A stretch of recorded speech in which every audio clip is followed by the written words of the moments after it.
قال رسول الله صلی اللہ علیہ وسلم المسلم اخو المسلم، رسول اللہ صلی اللہ علیہ وآلہ وسلم نے فرمایا مسلمان مسلمان کا بھائی ہے۔ سبحان اللہ۔ نبی کریم صلی اللہ علیہ وسلم کا خاص ارشاد، آپ صلی اللہ علیہ وسلم نے فرمایا المسلم اخو المسلم، مسلمان مسلمان کا بھائی ہے۔ بزرگوں واقعی حقیقت ہے، اصل رشتہ جو ہے نا وہ ایمان کا رشتہ ہے۔ قیامت والے دن جو ہے نا یہ سارے رشتے ختم ہو جائیں گے، ایمان والے ہی رشتے کام آئیں گے۔ تو اصل رشتہ یہی ہے ایمان والا، اصل محبت بھی وہی ہے جو ایمان کی وجہ سے ہو۔ ہاں جی، نبی کریم صلی اللہ علیہ وسلم نے فرمایا کسی سے محبت کرنی ہے تو اللہ کو راضی کرنے کے لیے، کسی سے ناراض ہونا ہے تو بھی اللہ کی رضا کے لیے۔ ٹھیک ہے نا جی؟ کیا مطلب کہ اگر کوئی آدمی شریعت کے خلاف کام کرتا ہے تم اس سے ناراض ہو جاؤ تو یہ اللہ کو راضی کرنے کے لیے ہے نا۔ اگر کسی سے محبت کرنی ہے تو کسی تما لالچ کی وجہ سے نہیں، اس لیے محبت کرنی ہے کہ یار یہ دیندار آدمی ہے، نمازی ہے، ہاں جی، اس لیے دین کی وجہ سے محبت کرنی ہے۔ کسی سے ناراض ہونا ہے تو دین کی وجہ سے محبت کرنی ہے، تو دین کی وجہ سے۔ تو نبی پاک صلی اللہ علیہ وسلم نے فرمایا مسلمان مسلمان کا بھائی ہے۔ جیسے بھائی ہوتے ہیں نا ایک دوسرے کی خیر خواہی کرتے ہیں، بھائی اگر کوئی نقصان والا کام کر رہا ہو تو دوسرا بھائی اس کو روکتا ہے، میاں یہ ٹھیک نہیں ہے، نقصان ہوگا تجھے، یہ نہ کر۔ تو فرمایا مسلمان بھی اسی طرح آپس میں بھائی ہیں۔ اگر ایک مسلمان کوئی غلط کام کر رہا ہے، شریعت کے خلاف کوئی کام کر رہا ہے، یا دنیاوی کوئی کام کر رہا ہے لیکن اس کا نقصان ہو رہا ہے، تو دوسرے مسلمان کو چاہیے اس کو روکے کہ میاں اس میں تیرا دنیا کا بھی نقصان ہے، آخرت کا بھی نقصان ہے، یہ کام نہ کرو۔ لیکن ہمارا ذہن کیا ہے، ہم کہتے ہیں جو کوئی جیسے کرتا رہے ہمیں کیا۔ یہ مسلمانی نہیں ہے۔ مسلمان یہ ہے کہ آپ صلی اللہ علیہ وسلم نے فرمایا جیسے بھائی ایک دوسرے کا خیال کرتا ہے، اسی طرح مسلمان بھی سارے بھائی ہیں، ایک دوسرے کا خیال کریں۔ اللہ پاک ہم سب کو آپس میں بھائی بھائی بن کے رہنے کی توفیق دے۔ صحابہ کرام جب مکے سے ہجرت کر کے گئے نا مدینہ، جو مکے سے ہجرت کر کے مدینہ چلے گئے تھے نا، اب ان کی زمینیں یہاں رہ گئی ساری، ان کے مکان یہاں، بیوی بچے یہاں، سب کچھ چھوڑ چھاڑ کے وہاں چلے گئے نبی پاک صلی اللہ علیہ وسلم کا حکم مان کے۔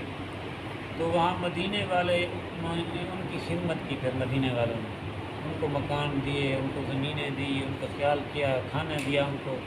آپ صلی اللہ علیہ وسلم نے اسی وقت بھی فرمایا کہ مسلمان سارے بھائی ہیں، اے مدینے والوں یہ جو مکہ چھوڑ کے آئے ہیں نا یہ تمہارے بھائی ہیں، ان کا خیال کرو۔ تو انہوں نے بھی ایسا بھائی چارہ کیا کہ پھر ان کی مثال دنیا نہیں دے سکتی۔ صحابہ کرام نے پھر کیا کیا، انہوں نے ایک ایک آدمی کو اپنے ذمہ لے لیا، بھائی تو میرا بھائی ہے، دوسرے نے کہا تو میرا بھائی ہے، تیسرے نے کہا تو میرا بھائی ہے۔ ہاں جی، اس نے کہا میرے مثال دے رہا ہوں کہ میری 10 جرے زمین ہے، 5 تو لے لے، 5 میں لیتا ہوں۔ میرے 2 کمرے ہیں، ایک تو لے لے، جون سا تجھے پسند ہو ایک میں رکھ لیتا ہوں۔ اس نے کہا کہ میری 2 بیویاں ہیں، جو تجھے پسند آئے میں ایک کو طلاق دے دیتا ہوں، اس سے تو شادی کر لے۔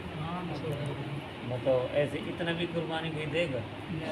یہ جو ہے نا نبی پاک صلی اللہ علیہ وسلم کی محنت تھی، اور آپ صلی اللہ علیہ وسلم کے صحابہ نے نبی کے حکم پر اتنا قربانی دے دی کہ سب کچھ قربان کر دیا، کہ آپ صلی اللہ علیہ وسلم نے فرمایا کہ تم آپس میں بھائی بھائی۔ اللہ پاک بھی ہم سب کو آپس میں بھائی بننے کی توفیق دے۔ لیکن ہماری حالت یہ بنی ہوئی ہے کہ ہم جو ہے نا بھائی اگر کچھ اچھا کھانا شروع کر دے، اس کو اچھا رزق اللہ زیادہ دے دے، تھوڑی عزت زیادہ دے دے، ہم تو ٹانگیں کھینچنا شروع کر دیتے کہ مجھ سے آگے کیوں بڑھ رہا ہے، حالانکہ اس میں تو خوش ہونا چاہیے، تمہارا بھائی ہے۔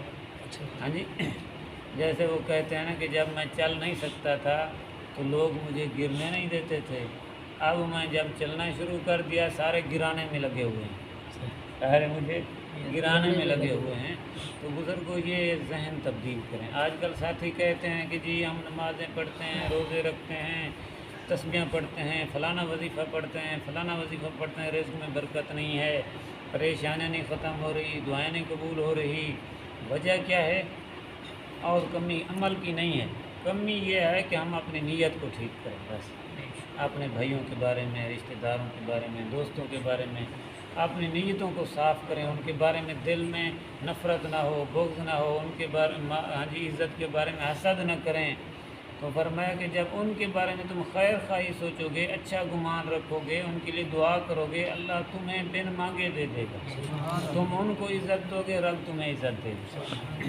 دو چیزیں ایسی ہیں جتنا تقسیم کرو اللہ اس سے زیادہ تمہیں دے گا، ایک مال، دوسرا عزت۔ دوسرے کو عزت دو گے اللہ اس سے زیادہ تمہیں عزت دے گا۔ مال اللہ کی راہ میں جتنا خرچ کرو گے اس سے زیادہ اللہ تمہیں عطا فرمائے گا۔ نبی کریم صلی اللہ علیہ وسلم نے نا جب مکہ فتح کیا، پہلے یہی مکہ تھا کہ آپ صلی اللہ علیہ وسلم نے اسی مکے کے اندر 53 سال گزارے ہیں اللہ کے رسول نے۔ مکے کے اندر کتنا عرصہ گزارا؟ 40 سال نبوت ملنے سے پہلے، پھر 13 سال بعد میں، 53 سال اللہ کے رسول نے مکے میں گزارے۔ اب سمجھا سمجھا کے 53 سال انسان کی زندگی ہے، سمجھا کے تھک گئے، ماننے کو کوئی تیار نہیں تھا۔ ابو سفیان دشمن بنا ہوا تھا، ایک ایک بات پہ لڑتا تھا، ایک ایک بات میں مخالفت کرنا، مانا ہی نہیں۔ آپ صلی اللہ علیہ وسلم کو آخر وطن سے نکال دیا مکے سے، آپ صلی اللہ علیہ وسلم مدینے چلے گئے۔ مدینہ ایسے دور ہے جیسے ہم سے کراچی دور ہے، اتنا دور ہے مکے سے۔ نبی پاک صلی اللہ علیہ وسلم کو وطن چھوڑنے پر مجبور کر دیا، اپنا گھر چھوڑنے پر مجبور کر دیا، آپ صلی اللہ علیہ وسلم مدینے چلے گئے۔ لیکن جب آپ صلی اللہ علیہ وسلم نے مکہ فتح کیا نا، آپ صلی اللہ علیہ وسلم نے ان سے بدلہ نہیں لیا۔ وہ لوگ بھی موجود تھے جنہوں نے پتھر مارے تھے، جنہوں نے زخمی کیا تھا، جنہوں نے دھکے دیے تھے، مٹی ڈالی تھی، کچرے ڈالے تھے، بیٹیوں کو طلاقیں دی تھی، بیٹیوں کے اوپر حملے کیے تھے، صحابہ کو قتل کیا تھا، کسی کی آنکھیں نکالی تھی۔ آپ نے کسی سے بدلہ نہیں لیا۔